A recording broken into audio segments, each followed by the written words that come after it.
"Who is flying this plane?" The man's voice cracked in a way he clearly wasn't used to. It wasn't just fear, it was disbelief. His hand tightened around the back of the pilot's seat, knuckles pale, his expensive watch catching the flashing cockpit lights like it didn't belong there. The woman in the seat didn't turn around. Her hand stayed steady on the control yoke, even as the nose of the aircraft dipped just enough for everyone to feel it in their stomachs. Outside the windshield, the endless stretch of green forest was rising too fast. "Answer me," he demanded, louder now. "The captain is down," she said quietly. Her voice wasn't loud, but it carried something heavier than volume. Responsibility. 49 seconds after takeoff, and already everything had gone wrong. The aircraft shuddered, a warning tone sounding sharp and unforgiving. Behind him, the other passenger, a woman whose fingers trembled against the seat, whispered, "We're too low." The man ignored her. His eyes stayed locked on the woman in the gray suit. "You?"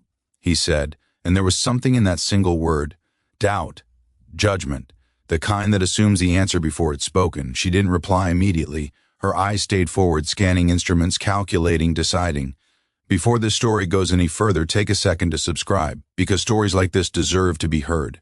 The forest filled the glass in front of them, an ocean of green rushing closer, and in that moment, with no uniform, no rank, and no one's permission, the quiet woman in seat 12 degrees Celsius made a choice that would define every second that followed. The question wasn't just whether the plane would survive. It was whether anyone would believe in her before it was too late. The first thing anyone noticed about her was how ordinary she looked. No epaulets, no stripes, no badge of authority, just a gray suit, neatly pressed, and hair pulled back in a way that suggested discipline rather than style. 49 seconds earlier, she had been in seat 12 degrees Celsius, another passenger with her tray table up and her thoughts to herself. She had watched the takeoff the way frequent flyers did, with detached familiarity, the hum of engines, the slight pressure in her chest. The unspoken trust placed in strangers she'd never see. But trust is a fragile thing.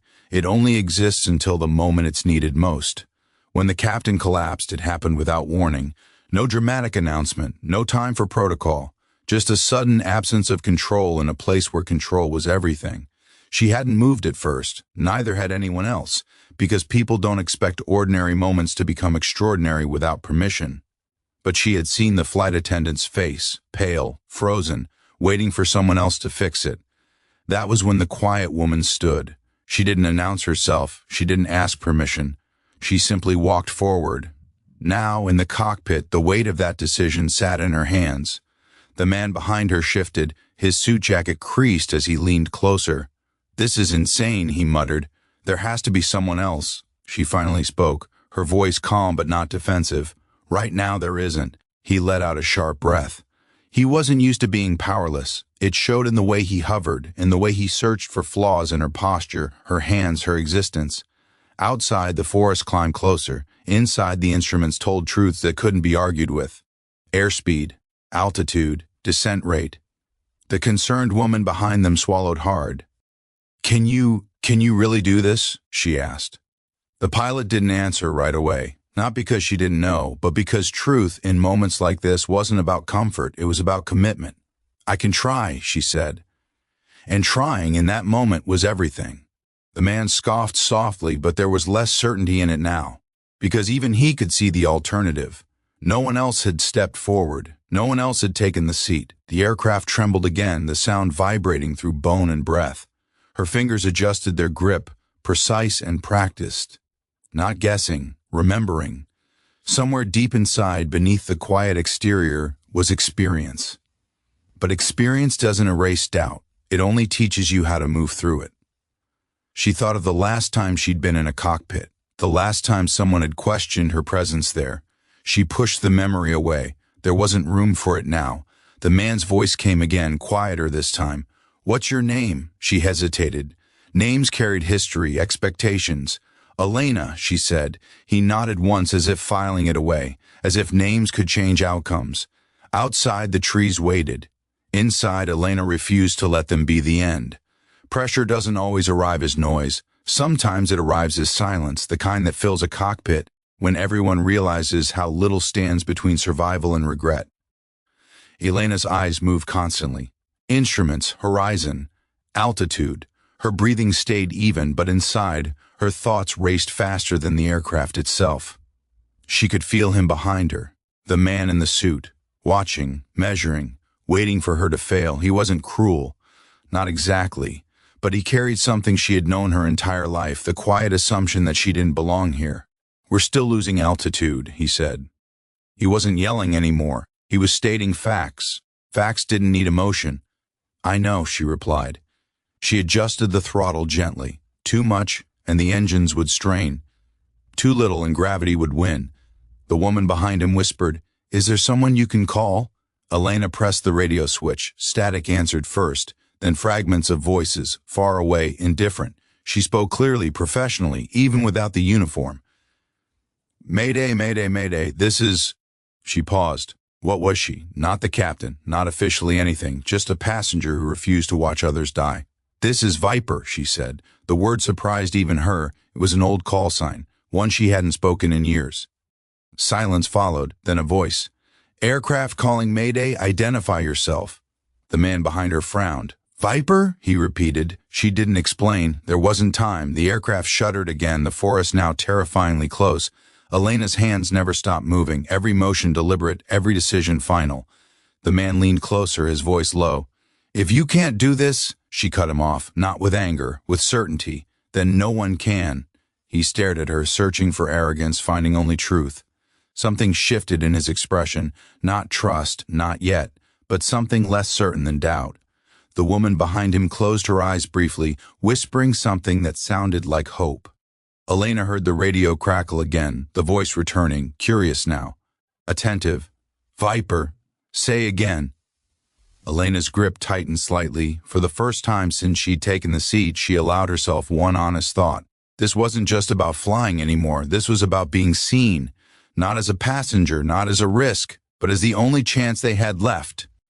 And as the forest rose to meet them, Elena prepared to prove it.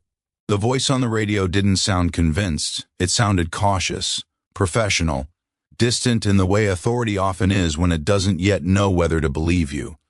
"Viper, identify your aircraft and state your qualifications." The question hung in the cockpit like a test Elena hadn't prepared to take. Behind her, the man in the suit let out a faint breath, almost like he'd been waiting for this moment, waiting for someone official to challenge her, to expose her. Elena's eyes stayed forward. The forest was no longer a distant threat. It had shape now, individual treetops, shadows between them. She could see exactly where they would crash if she did nothing.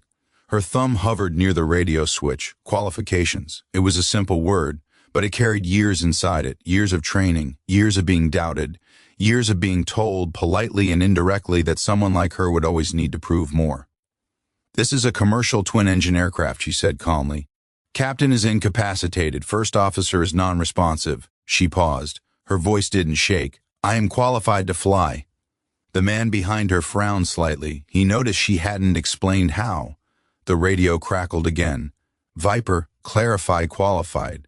Elena felt something tighten in her chest, not fear, memory. She remembered another cockpit, another voice, another man who had looked at her hands and seen uncertainty instead of skill.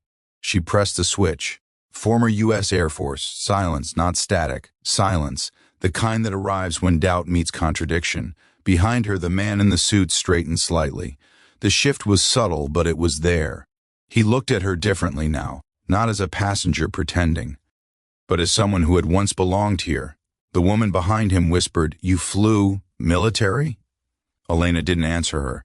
She was already adjusting their descent angle, calculating distance and speed with instinct as much as thought.